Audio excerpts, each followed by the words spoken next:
नमस्कार, मैं भूपेंद्र यादव। आप देख रहे हैं यूनाइटेड मीडिया न्यूज चैनल। देश और लोकतंत्र के सबसे महत्वपूर्ण सवालों पर हमारी विशेष प्रस्तुति। आज हम बात करेंगे बिहार के भोजपुर जिले के उस बहुचर्चित मामले की जिसने न केवल बिहार की राजनीति और प्रशासन को झकझोर दिया है, बल्कि देश की न्याय व्यवस्था, पुलिस कार्रवाई और संवैधानिक अधिकारों को लेकर भी गंभीर बहस छेड़ दी है। मामला है भरत भूषण तिवारी के कथित पुलिस एनकाउंटर का। एक ऐसा मामला जिसमें पुलिस का दावा कुछ और है, जबकि परिवार और स्थानीय लोगों का आरोप कुछ और है। और इस पूरे मामले में देश की सर्वोच्च अदालत यानी सुप्रीम कोर्ट ने सीबीआई जांच की मांग वाली जनहित याचिका पर सुनवाई से इनकार करते हुए याचिकाकर्ता को पटना हाईकोर्ट जाने की सलाह दी है। लेकिन सवाल यह है कि क्या यह मामला केवल एक व्यक्ति की मौत का है या फिर यह भारतीय लोकतंत्र, कानून के शासन और पुलिस व्यवस्था पर एक बड़ा प्रश्न चिन्ह है। आइए पूरे मामले को विस्तार से समझते हैं। 17 जून को बिहार के भोजपुर जिले में पुलिस और भरत भूषण तिवारी के बीच कथित मुठभेड़ हुई। इस मुठभेड़ में भरत तिवारी की मौत हो गई।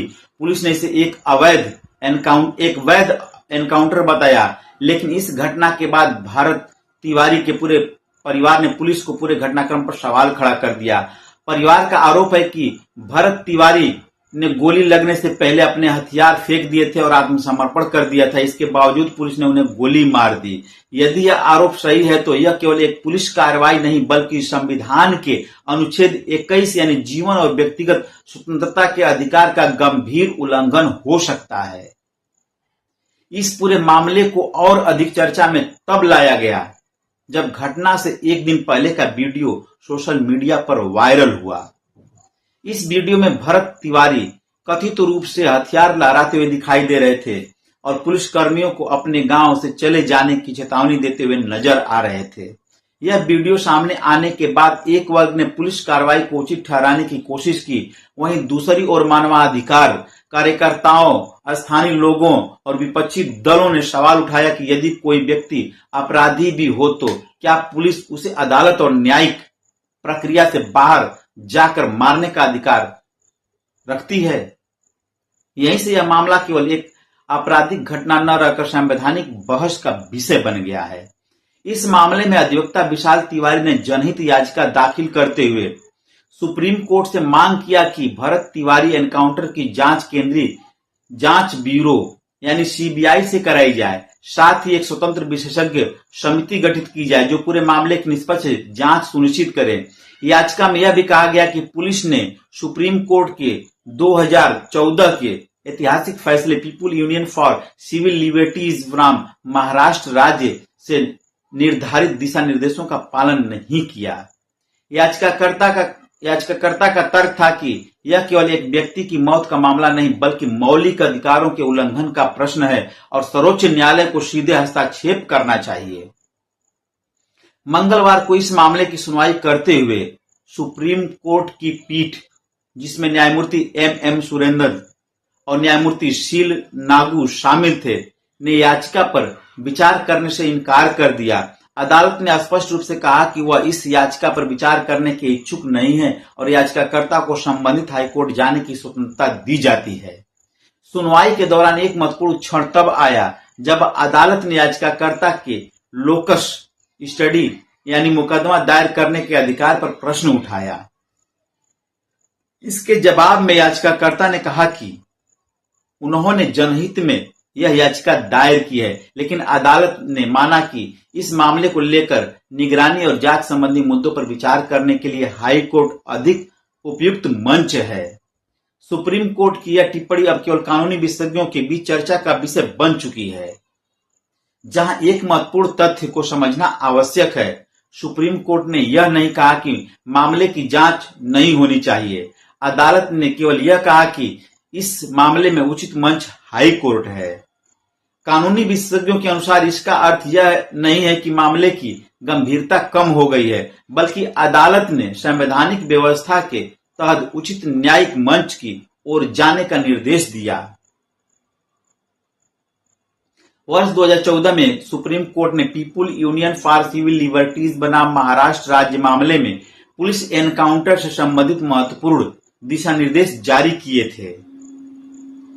इन दिशा निर्देशों के अनुसार हर पुलिस एनकाउंटर की स्वतंत्र जांच आवश्यक है। एफआईआर दर्ज की जानी चाहिए। मजिस्ट्रियल जांच अनिवार्य है। मृतक के परिवार को सूचना देना आवश्यक है। राष्ट्रीय या राज्य मानवाधिकार को जानकारी देनी होती है। याचिकाकर्ता का आरोप था कि भरत तिवारी मामले में इन दिशा निर्देशों को पूरी तरह पालन नहीं किया गया। भरत तिवारी के परिवार का कहना है कि पुलिस ने एक आत्मसमर्पण कर चुके व्यक्ति की हत्या किया है। परिवार ने पूरे मामले की स्वतंत्र जांच की मांग की है। दूसरी ओर पुलिस का दावा है कि यह एक वैध मुठभेड़ थी और कार्रवाई परिस्थितियों के अनुसार की गई। यही विरोधाभास इस मामले को लेकर और जटिल बनाता है, क्योंकि जब पुलिस और परिवार की कहानी पूरी तरह अलग अलग हो तो निष्पक्ष जांच की मांग स्वाभाविक रूप से उठती है। लगातार बढ़ते विवाद और राजनीतिक दबाव के बाद बिहार सरकार ने कई महत्वपूर्ण कदम उठाए। सबसे पहले संबंधित पुलिसकर्मियों को निलंबित कर दिया गया। इसके बाद 5 पुलिसकर्मियों के खिलाफ एफआईआर दर्ज की गई। इसके अलावा बिहार सरकार ने इस मामले की स्वतंत्र जांच के लिए न्यायिक आयोग के गठन का निर्णय लिया। यह आयोग पटना हाईकोर्ट के न्यायमूर्ति विनोद कुमार सिन्हा की अध्यक्षता में गठित किया गया है। राज्य सरकार का कहना है कि आयोग निष्पक्ष जांच करेगा और जो भी तथ्य सामने आएगा उनके आधार पर आगे की कार्रवाई की जाएगी। याचिका में एक महत्वपूर्ण दावा यह भी किया गया है कि पिछले कुछ वर्षों में न्यायोत्तर हत्याओं का कथित फर्जी एनकाउंटर के मामले में वृद्धि हुई है। मानवाधिकार संगठनों का कहना है कि जब भी पुलिस को कानून से ऊपर मान लिया जाता है तब लोकतंत्र कमजोर होने लगता है। वहीं पुलिस और सुरक्षा एजेंसियों का तर्क है कि कई बार अत्यधिक खतरनाक अपराधी से निपटने के लिए कठोर कार्रवाई अपरिहार्य हो जाती है।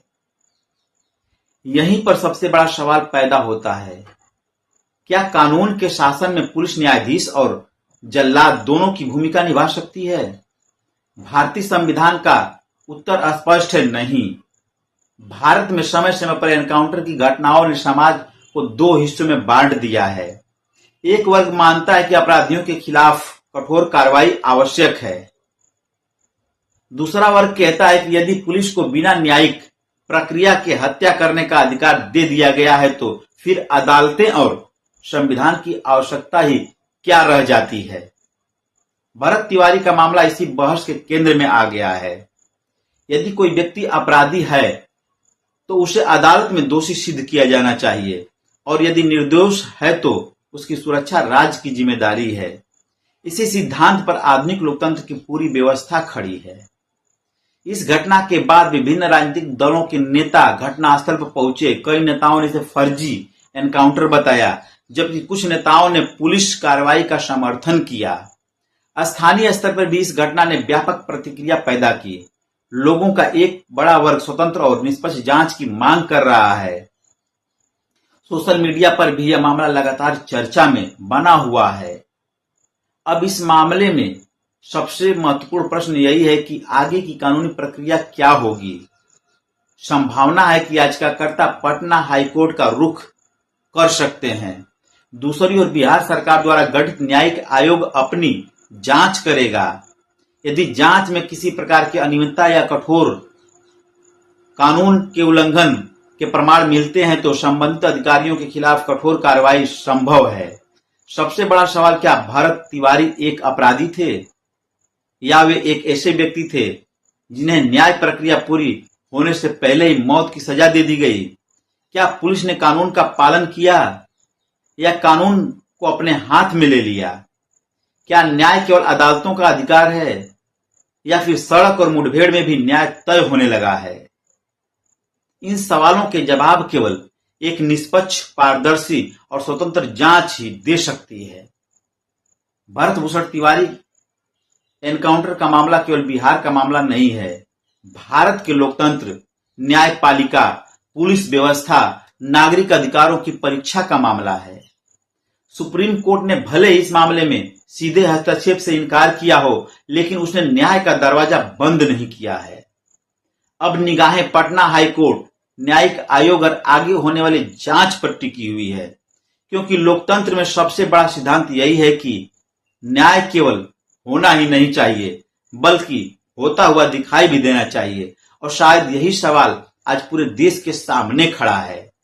क्या भरत तिवारी को न्याय मिलेगा? क्या यह मामला उन सवालों में शामिल हो जाएगा जिनके जवाब इतिहास तलाश रहा है? नमस्कार, मैं हूं उपेंद्र यादव।